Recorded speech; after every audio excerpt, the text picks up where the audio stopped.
Hey everyone, welcome to Medicodynamic. और आज के इस वीडियो में अपन यूरिन सिस्टम का पार्ट 2 पढ़ेंगे। पार्ट 2 में अपन आज नेफ्रॉन की स्टडी करने वाले हैं कि नेफ्रॉन क्या होता है। अगर आपने पार्ट 1 नहीं देखा है तो पहले जाके पार्ट 1 देख लेना, उसका लिंक डिस्क्रिप्शन में दिया हुआ है या फिर ऊपर आई बटन में भी आपको मिल जाएगा। और अगर आप सिर्फ नेफ्रॉन के बारे में पढ़ना चाहते हैं तो इस वीडियो में कंटिन्यू कर सकते हैं। इस वीडियो में अपन जो भी पढ़ेंगे उसके नोट्स आपको PDF फॉर्म में डिस्क्रिप्शन में मिल जाएंगे, वहाँ से आप डाउनलोड कर सकते हैं। और हमारे व्हाट्सएप ग्रुप, इंस्टाग्राम और टेलीग्राम के लिंक भी डिस्क्रिप्शन में दिए हुए हैं।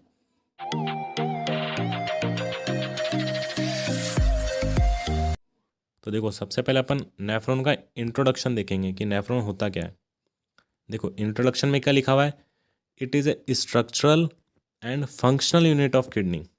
स्ट्रक्चरल एंड फंक्शन यूनिट का मतलब क्या होता है, जो किडनी है वो नेफ्रॉन से मिलके बनी हुई है। और फंक्शन यूनिट का मतलब क्या होता है, जो किडनी का फंक्शन परफॉर्म करने के लिए जो बेसिक यूनिट है वो भी नेफ्रॉन ही है। सेकेंड लाइन देखना, also known as microscopic structure of kidney. अब माइक्रोस्कोपिक स्ट्रक्चर का मतलब आपको पता होगा, ऐसे स्ट्रक्चर जो अपन को नेकेड आई से नहीं दिखते, मतलब अपनी नॉर्मल विजन से नहीं दिखते, वो होते हैं माइक्रोस्कोपिक स्ट्रक्चर। अब थर्ड लाइन देखना, each kidney has about 1 to 1.3 million nephrons. मतलब ईच किडनी, हर किडनी के अंदर 1 to 1.3 मिलियन नेफ्रॉन्स होते हैं।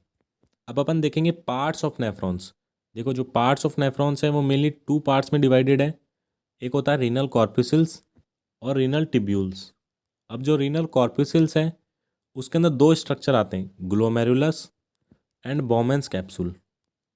अब देखो, जो डायग्राम है उसमें देखना, जो ये कैपिलरीज का नेटवर्क है इसको तो अपन बोलते हैं ग्लोमेरुलस।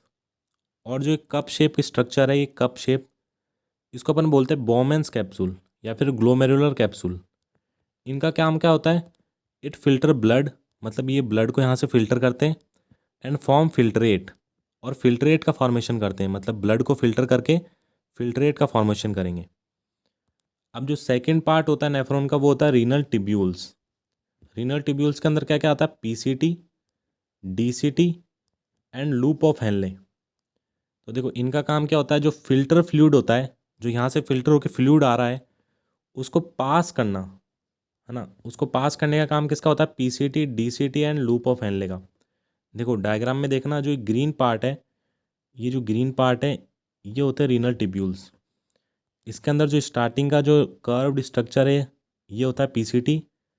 ये जो नीचे जाके ऐसे ऊपर आ रहा है ये होता है लूप ऑफ हेनले। और इसके बाद है DCT। तो इसको अपन अच्छे से पढ़ेंगे आगे। अब अपन एक बार डायग्राम पे नज़र डाल लेते हैं। तो देखो, ये होती है अपनी किडनी। अब इसके अंदर अपन ने पढ़ा था मिलियंस ऑफ नेफ्रॉन्स होते हैं।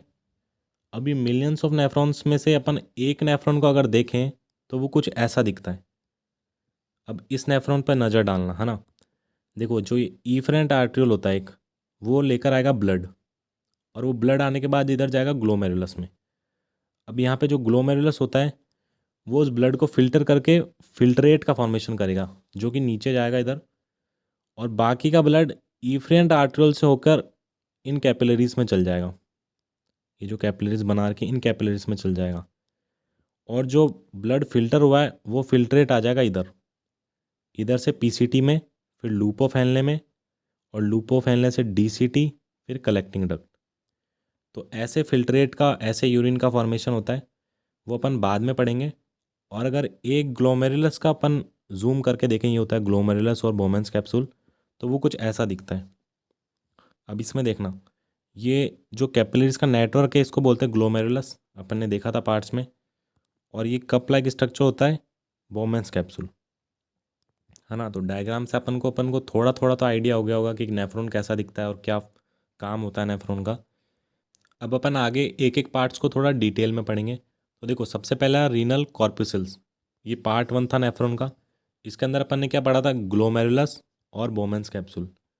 तो देखो, ग्लोमेरुलस को सबसे पहले देखते हैं। Glomerulus is a network of up to 50 blood capillaries which is called glomerular capillaries. मतलब जो ग्लोमेरुलस होता है उसके अंदर अप टू 50 ब्लड कैपिलरीज होती है। देखो, ये छोटी छोटी कैपिलरीज है, ये लगभग 50 के आसपास कैपिलरीज होती है एक ग्लोमेरुलस में, जिनको अपन बोलते हैं ग्लोमेरुलर कैपिलरीज। सेकेंड लाइन है, these capillaries are formed by frequent division of afferent arteriole. मतलब जो ये कैपिलरीज होती है वो एफरेंट आर्ट्रियोल का फ्रीक्वेंट डिवीजन से बनती है। मतलब ये एफरेंट आर्ट्रियोल आया, इसके अंदर फ्रीक्वेंट डिवीज़न होगा और मतलब डिवीज़न होने के बाद इन कैपिलरीज का फॉर्मेशन हो जाएगा। अब थर्ड लाइन देखना, these capillaries are made up of single layer of endothelium cells with many pores. मतलब जो ये कैपिलरीज होती है वो single layer of endothelium cells की बनी होती है विथ मैनी पोर्स, मतलब उसमें बहुत छोटे छोटे से माइनर छेद होते हैं, है ना। उसी से तो ब्लड फिल्टर होकर यूरिन का फॉर्मेशन करेगा, है ना। तो इस लाइन का मतलब ये था। अब अपन आगे देखते हैं, these pores help in filtration of urine. देखो अपन ने बोला था कि ये जो पोर्स होंगे इसके अंदर कैपिलरीज के अंदर वो ब्लड को फिल्टर करके यूरिन का फॉर्मेशन करेंगे, तो वही इसमें लिखा हुआ है। अब है glomerular capillaries again unite to form a efferent arteriole. मतलब जो ग्लोमेरुलस की कैपिलरीज होगी ये सब यूनाइट होकर मिलकर इफरेंट आर्ट्रियोल बनाएगी। देखो ये होता है इफरेंट आर्ट्रियोल।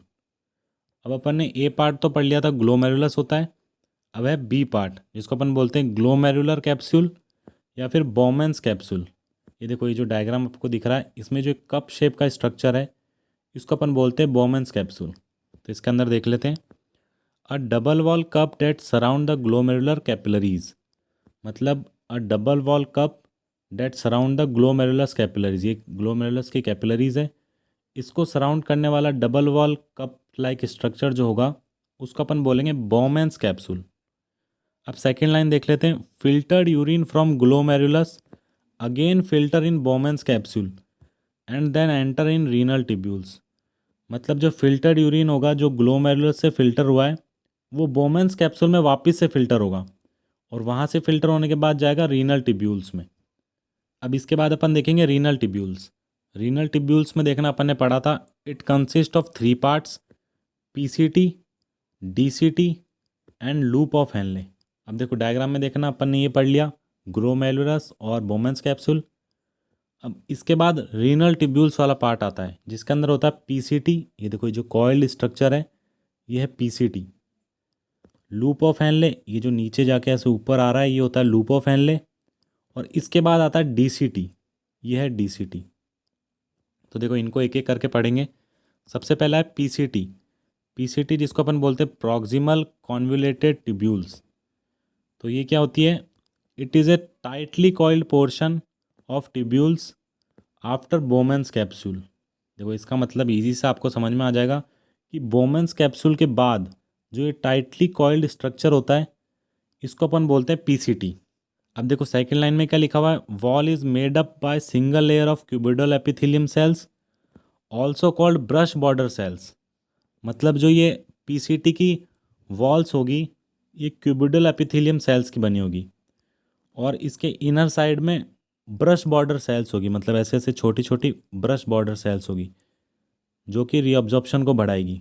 मतलब पीसीटी के अंदर रीअब्जॉर्प्शन को बढ़ाएगी। अब इसके बाद अपन देखेंगे loop of Henle. Loop of Henle या फिर उसको बोलते हैं मेड्यूलरी लूप। देखो इसके अंदर क्या है, it connects PCT to DCT. अब देखना ये पीसीटी था, अब इस पीसीटी को डीसीटी से जो कनेक्ट करने वाली ये लूप होगी इसको अपन बोलेंगे लूप ऑफ हेनले। देखो ये जो डायग्राम में देखना ये जो पार्ट है इसको अपन बोलेंगे लूप ऑफ हेनले। अब इसके आगे क्या लिखा हुआ है, loop of Henle is made up of single layer of cuboidal epithelium. मतलब जो लूप ऑफ हेनले होता है ये single layer of cuboidal epithelium का बना हुआ होता है। This part of nephron dips into renal medulla. मतलब जो ये पार्ट होता है ये रीनल मेड्यूला के अंदर आता है, रीनल मेड्यूला के अंदर। अगर आपने फर्स्ट पार्ट देखा है तो उसमें आपको समझ में आ जाएगा रीनल मेड्यूला कहाँ होता है। अब फोर्थ पॉइंट है, it is divided into 3 parts. मतलब जो लूप ऑफ हेनले होता है 3 पार्ट्स में डिवाइडेड होता है।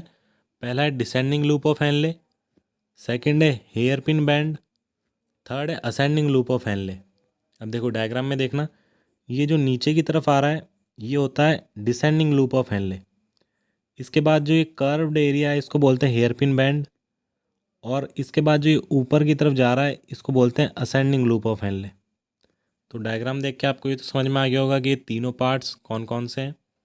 अब इसके बाद अपन देखेंगे डीसीटी जिसको अपन बोलते हैं डिस्टल कॉन्वुलेटेड टिब्यूल्स। अब देखो डायग्राम में देखो ये लूप ऑफ हेनले यहाँ तक था। इस लूप ऑफ हेनले के बाद जो ये वाला पार्ट है ये वाला इसको अपन DCT बोलते हैं। देखो डायग्राम में देखो, ये वाला जो पार्ट है जो डार्क किया मैंने अभी, इसको अपन DCT बोलते हैं। अब DCT में देख लेते हैं, these tubules made up of single layer of cuboidal epithelium. मतलब जो ये DCT होता है ये क्यूबिडल एपिथेलियम सेल्स की सिंगल लेयर से बना होता है। अब नेक्स्ट पॉइंट में लिखा हुआ है, it also contains principal cells which regulate by ADH to reabsorb water. मतलब इसके अंदर प्रिंसिपल सेल्स भी होते हैं जो कि एंटी डायूरेटिक हार्मोन, जिसको अपन ADH बोलते हैं, उसके थ्रू रेगुलेट किए जाते हैं और रीअब्जॉर्प्शन ऑफ वाटर का काम करते हैं। इसके बाद है, this segment opens into the collecting tubules. मतलब जो ये सेगमेंट होता है DCT, वो ओपन होता है कलेक्टिंग ट्यूब्यूल्स में। ये होता है कलेक्टिंग ट्यूब्यूल्स। देखो ये जो पार्ट है इसको बोलते हैं कलेक्टिंग ट्यूब्यूल्स। तो जो ये DCT होता है वो कलेक्टिंग ट्यूब्यूल्स में जाके ओपन होता है। अब इसके बाद लास्ट पार्ट होता है जो होता है कलेक्टिंग डक्ट। ये वाला पार्ट देखो, डायग्राम देखना, इस वाले पार्ट को बोलते हैं अपन कलेक्टिंग डक्ट। अब कलेक्टिंग डक्ट को देख लो, the last part of nephron, मतलब जो नेफ्रॉन है उसका लास्ट पार्ट होता है, ये लास्ट पार्ट होता है, that collect urine from DCT, जो कि DCT से, ये DCT था अपन ने पढ़ा, DCT से यूरिन को कलेक्ट करता है अपने अंदर। और सेकेंड लाइन है, it connect DCT to renal papilla. मतलब ये यहाँ पे रीनल पेपिला होता है, रीनल पेपिला और DCT को कनेक्ट करता है ये, जिसको अपन बोलते हैं कलेक्टिंग डक्ट। तो यही था नेफ्रॉन और नेफ्रॉन का स्ट्रक्चर। इसके बाद अपन पढ़ने वाले यूरिन फॉर्मेशन। तो यूरिन फॉर्मेशन के अंदर कैसे यूरिन बनता है अपन वो सब पढ़ेंगे। अगर वीडियो समझ में आया तो लाइक कर देना, चैनल को सब्सक्राइब कर देना और शेयर कर देना।